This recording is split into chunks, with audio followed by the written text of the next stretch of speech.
One man turned paper into gold, convinced an entire nation to believe in it, and then watched 18 billion livres evaporate into thin air.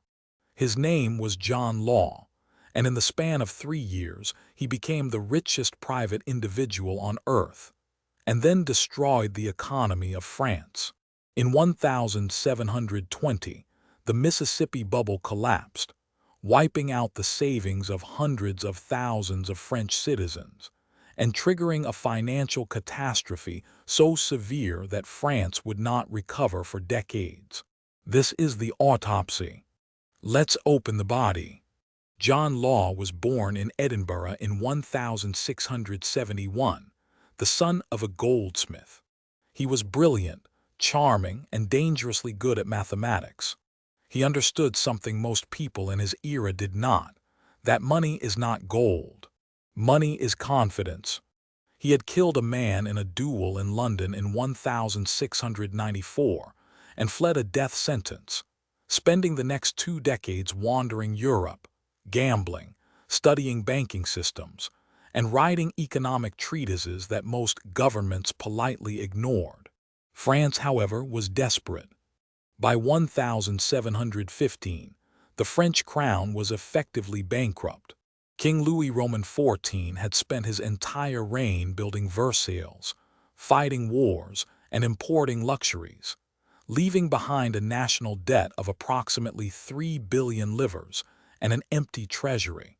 When the Sun King died that year, his great-grandson Louis Roman XV was 5 years old, and the regent, Philippe Roman II, Duke of Orleans, was staring into a fiscal abyss. John Law walked through the door at exactly the right moment. Law had a theory. He believed that a national bank could issue paper notes backed not by gold alone, but by land, by trade, by the productive capacity of an entire nation. He had pitched this idea to Scotland, to Savoy, to Venice. All had said no. Philippe said yes. In 1716, Law founded the bank Général, a private bank authorized to issue paper currency.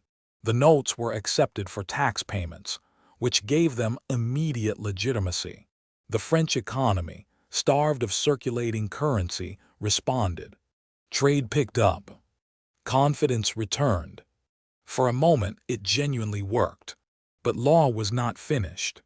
In 1717, he acquired the Compagnie d'Occident, what would become the Mississippi Company, and with it the exclusive rights to trade with France's Louisiana territory in North America. The territory was vast. The potential, Law argued, was unlimited. Gold, silver, furs, timber, all of it waiting to be extracted from the American wilderness. He began selling shares. Here is where you need to understand the mechanism, because this is the engine of the collapse. Law's bank was eventually nationalized as the Banque Royale in 1718, which meant the French crown now stood behind every paper note it issued. Law used the bank's authority to print money and lend it to investors to buy shares in the Mississippi Company. More buyers pushed the share price higher. Higher prices attracted more buyers. The bank printed more notes to fund more purchases.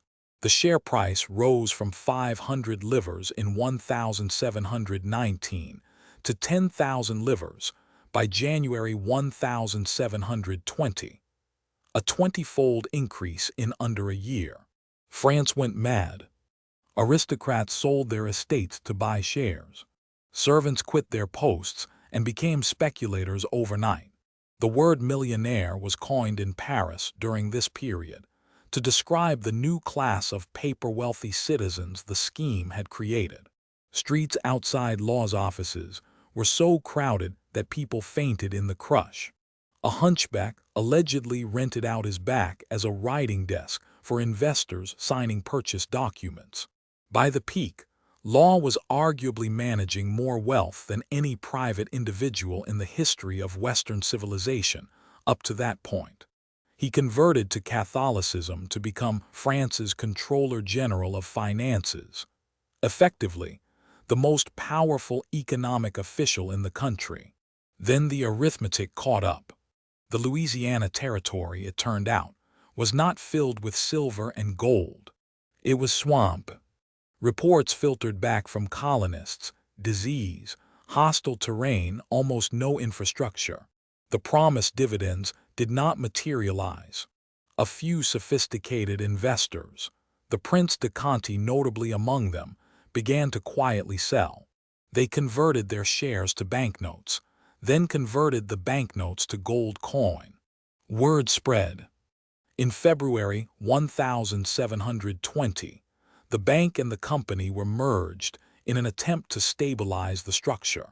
Law tried to manage the crisis by decree, first making it illegal to hold more than 500 livres in coin, then attempting to gradually devalue the shares and notes to bring them in line with the actual money supply. That decree, published on May 21, 1720, was the detonator. The public read it as official confirmation that the paper was worthless. Within hours, pandemonium. Crowds stormed the bank. People who had been paper millionaires 1 week discovered the bank had no gold to give them. At least 15 people were allegedly crushed to death in a single riot outside the Bank Royale. The share price collapsed from 10,000 livres back toward 500. The banknotes, once freely circulating as currency, became difficult to spend at any price. Law suspended convertibility. Then he suspended payments entirely. Philippe, who had staked his reputation on Law's system, had no choice but to strip Law of his offices in December 1720.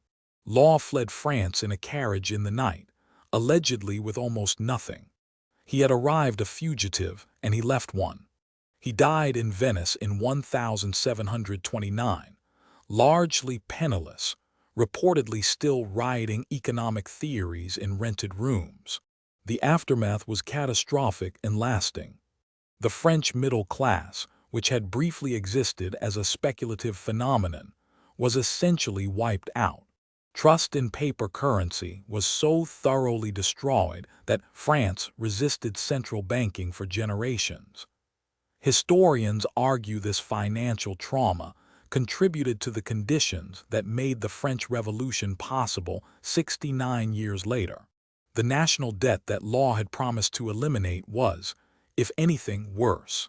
The word bank itself became so associated with disaster in France that for decades afterward, French people preferred to call financial institutions caisses, boxes, vaults, anything but a bank. Now here is what the autopsy tells us.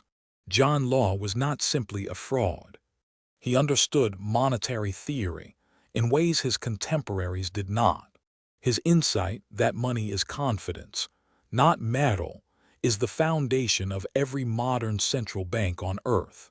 The Bank of England, the Federal Reserve, the European Central Bank, all of them issue currency backed not by gold but by institutional trust.